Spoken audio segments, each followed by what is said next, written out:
Okay, doing our first official print, which is basically going to be a pegboard tool holder.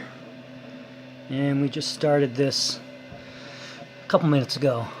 So it's just building up the first few layers in there.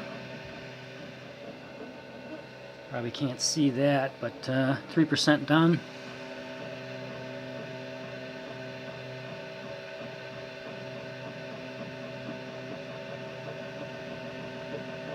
And then I'll come back when it's almost done. Okay, so now we're just past 50%, and it's got the pegs built up pretty much, and it's starting to build the rest of it now.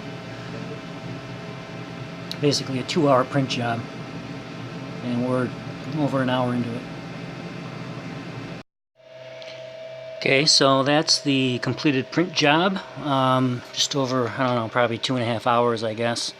And it just finished.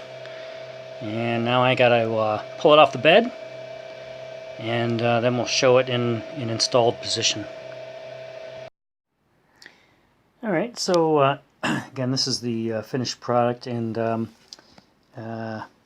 what I ended up finding out was, because my pegboard here is a little thicker. I think this was designed to a thinner pegboard, so I've had to kind of drill out my holes, because the distance, the straight distance between there and there, and my pegboard requires a little bit more distance. And what I can do is because this is a CAD file, in my next printings, I can modify that CAD file and increase that distance to suit my needs. But basically it basically just kind of fits in there, and then the